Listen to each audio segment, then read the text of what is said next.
Hi, good afternoon, and welcome to Thursday Spirituality. Today I'm talking about what I'm calling the caring cousins, different roles and helping professions that might be in your life.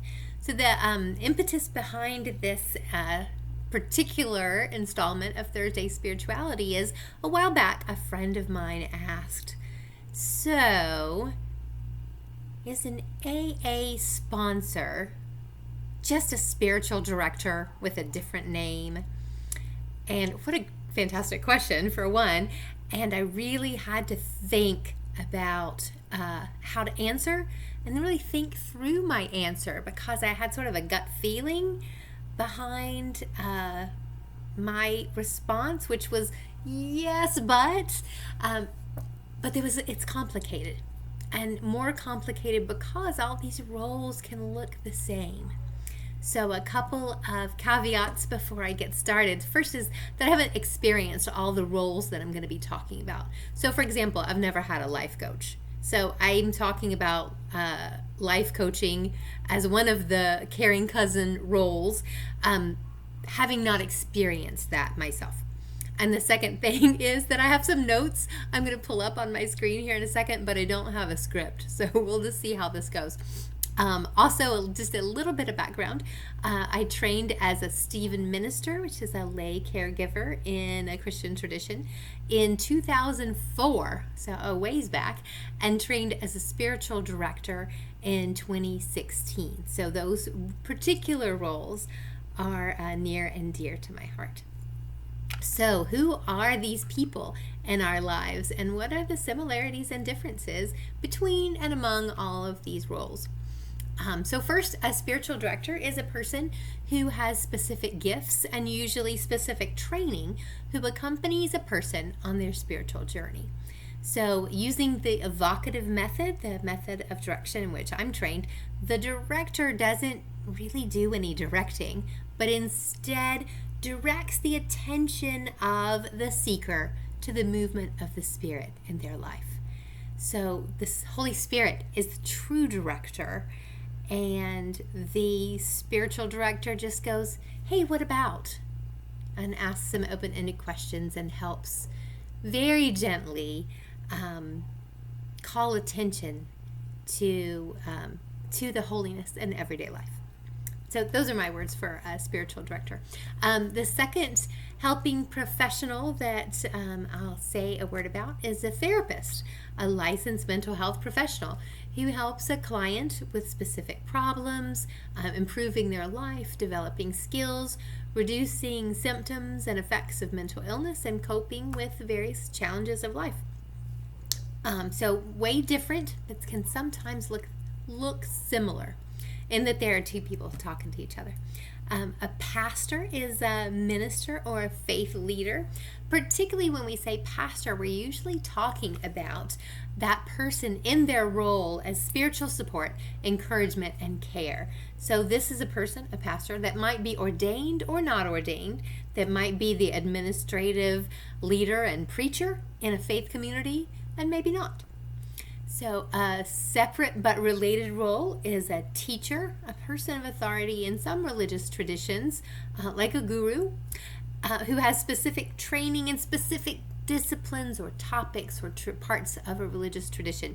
So there's definitely some overlap between teacher, pastor, and spiritual director, definitely. So when a seeker asks their spiritual director, hey, teach me about meditation, then the director might slip into sort of a teaching mode or in that role of a teacher.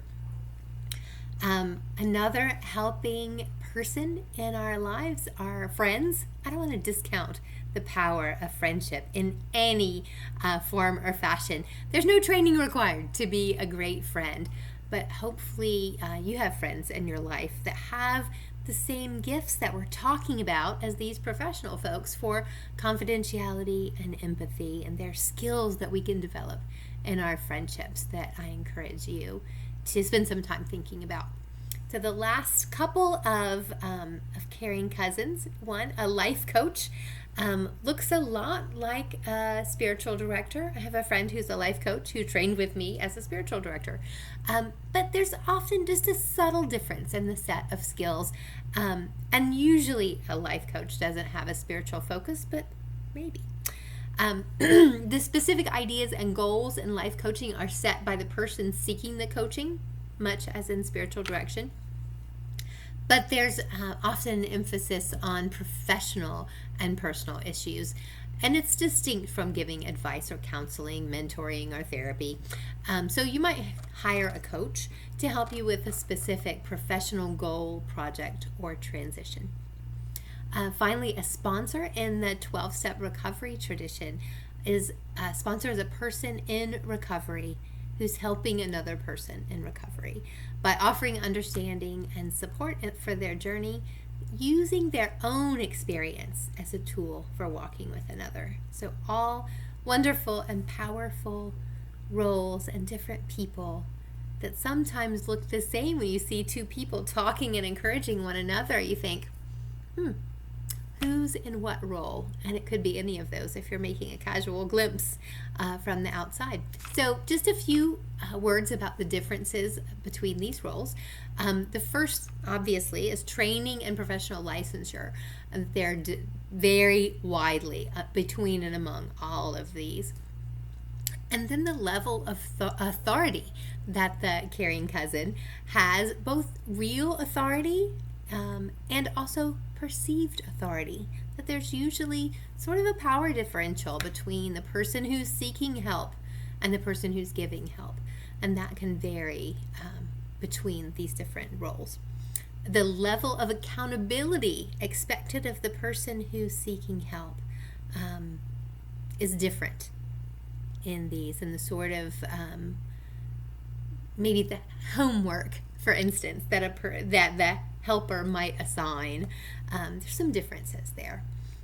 Of course, there are differences in confidentiality. It's always something to talk to or talk about with the people in your life who, from whom you are seeking help.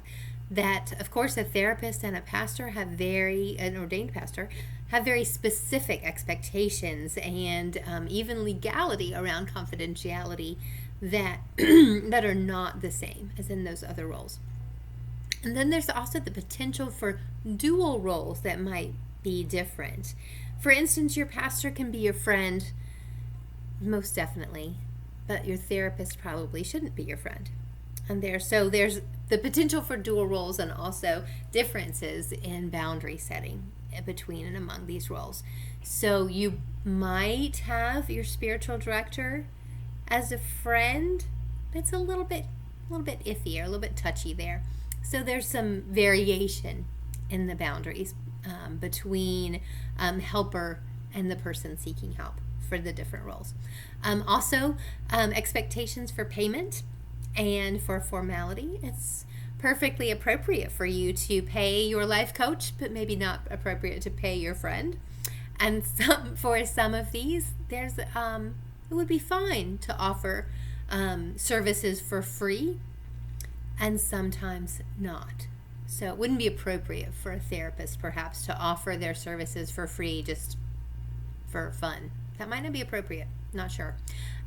Also, the length of the relationship and the frequency of meetings might vary.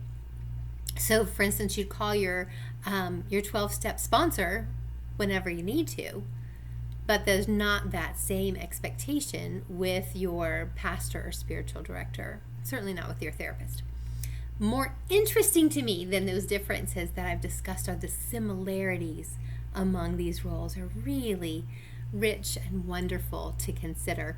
The first similarity that is just a beautiful thing to behold is the power of empathy and positive regard at work in those relationships. So I encourage you to hop over to YouTube and look for videos of Carl Rogers, a pioneer in therapy, and watch him just deftly and wonderfully demonstrate empathy and positive regard for clients. It's a beautiful thing to watch. The second similarity is the tool and the power of asking open-ended questions that I think are at work in all of these roles. Even friends can offer this kind of support. So maybe with our friends, for example, we can avoid kinds of conversations that include, don't you agree that? Or what you really need to do is, that our friendships are richer when we are not providing that kind of advice and support. But open-ended questions can be a rich tool for advancing relationships and really allowing grace and ease in our helping relationships. The final similarity that is also a beautiful thing to behold is that for each of these roles, the supportive relationship between people is part of the healing. That the relationship is the context and the container in which healing and positive change take place. And that is just a beautiful thing, right? So some things to consider if you are looking for help, guidance, support, encouragement, empathy in your life. Some things to think about is like, what do you need and when do you need it? And being able to talk through those questions with somebody that you trust is really helpful. But you don't really have to choose. Like, do I need a therapist or a spiritual director? The answer might be yes. Yes, it's good to have both. And having a team of people on your side is a good thing. I encourage you, if you do that, if you have multiple helping people in your life, that you make sure everybody knows who's who. So that you tell your therapist, hey, I want you to know that I'm also seeing a spiritual director. And you tell your spiritual director, hey, I'm also in therapy for these issues. And just to be upfront about those and help just suss out some boundaries. That's really helpful.